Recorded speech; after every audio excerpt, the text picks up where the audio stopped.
Hi friends, this is Leela. Welcome to my channel Leela WebDev. In this video, we will learn how to create the element and attach the element into the HTML DOM. In a practical example, we'll see it.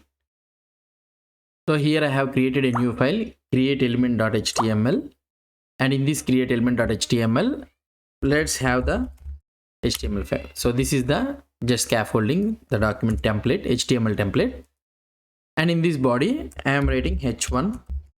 So let's create the HTML element using create element method. So I am using it like this. So I am writing h1. Let's see this output, how it will look like. If I try to show you the output, yeah, here. Let's create the element using create element method. Now I want to create an element here. Now I'm going to the script element, script tag. Okay. This is a script tag. First, what we need to do, we need to follow the 3 steps. First step is create the element. So how to create the element? Using the create element method. So let's try to create, let's new para equal to document dot create element of paragraph element. So that means it's a p tag. So p tag I have given it. The second step is we need to find the parent. So find the parent. So here for the parent, for which one I need to attach it? I need to attach it to the body. Okay, body is the parent. So let's try to capture the body. For capturing the body, what I will try to do is, so here let body is equal to document dot, I am using query selector. So query selector of body. So I have selected the query selector of body. Let's console this one. So console.log new para and also console.log body. So I am consoling both the things. So now if I try to see the output, so let's refresh it here. Already it's refreshed. So we have a paragraph element which is created, but it is not attached to the DOM, so that we know it. So in the elements also you will not able to find it anywhere. We have only the h1 element in the body, and these script elements are dynamically added because of the live server. And this is the body element which we have captured the find the parent. So to this body I need to attach it as a children. So here h1 script and these are all the children for this body. So now I want to attach this paragraph to this children, appendChild. So how we can attach this one to the DOM, to the parent, using the appendChild. So here attach the element using appendChild method. Okay, so this is the thing. So now how to attach the element using the appendChild method. So here I can use something like I am removing the console. So here body. So this is the parent dot appendChild. So you will be having a method appendChild dot I need to send the new para. That's it. So now body has been attached. So now if I try to see here, so let's refresh this one. Now if you are going to the elements, and here if you try to see in the body, in the body,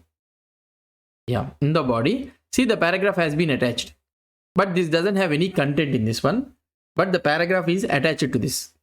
So now we got the paragraph attached to this one. So let's try to add some content.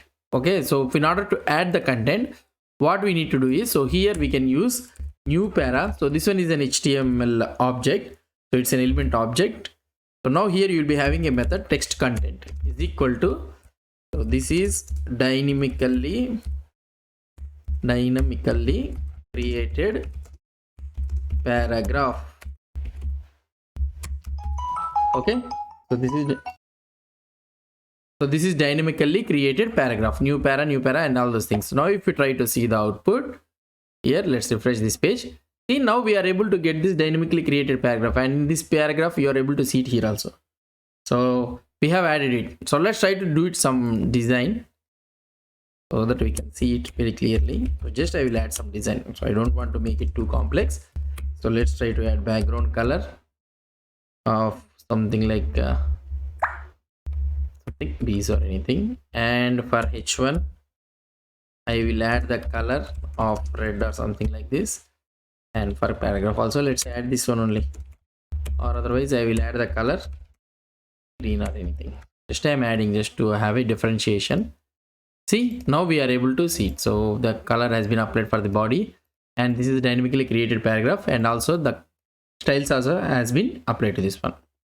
Now we have an so now you will be having a doubt in the mind that, so now we have also another method that is nothing but innerHTML. So if anybody has understand about this one, so we also have another method that is nothing but innerHTML. So what is the difference between those two? So what is the difference between this innerHTML and also the text content? If you try to refresh this page, then also I am able to see this dynamically created paragraph. The same output I am able to see it. So what is the difference between those two is, so if you are trying to use the innerHTML, as the name itself indicates, so it will give you an idea. The innerHTML method, it will allow the HTML elements also. For example, if I try to add strong here, so I will try to add strong here. Okay. So now if you try to see here, so this one is in the strong. Okay. So this one is in the strong. That too, if I try to use something like text content, now this one is taken as a plain text. So the HTML elements and all those things are escaped. So now here you will be able to see this one is a strong element. Okay, the HTML and all those things as it is displayed. So now which one we need to use means, so it depends. So if you are having only the text content, it is safer to use this text content method only. If you use the innerHTML method, what happens is, so there may be a problem of cross-site scripting. We'll discuss about this XSS attack also. So if somebody adds in for example, if somebody adds in script code, script tag here, so innerHTML, so somebody adds here a script element. So script, I will write the script. Okay, somebody will write the script here, and they will try to do some logic here. So I am doing the let hi, okay, in order to have a demonstration. So if somebody writes here innerHTML, if they try to use it, so now if I try to refresh this page, okay, what is happening? So I didn't refresh it. Yeah, so I saved it. So if somebody uses this one, so now if I try to refresh this page, something happened here. So script is happening. 1 second. So here we can have, it's not working, might be it's having some problem. So but somebody adds this as a script like this, so it could be a problem of having the cross-site scripting. So that is the reason we should not use the innerHTML. So it's better to use the text content. So if you are sure that only the text contents needs to be added, it's better to use the text content. So that is the difference, major difference between the innerHTML and also the HTML thing. So somebody has screwed it up. Okay, here the script has been gone. That is the reason why we are not able to get the script. So that is the main problem. So this is all about the difference between the innerHTML and text content. And here, this is how we will be creating the element, and we will be attaching this element to the DOM. Hope you understood about this create element and also this appendChild method in the practical. If you have any doubts or any suggestions, please post the comments below to this video. And if you like this video, please do support me by subscribing to my channel. Thank you.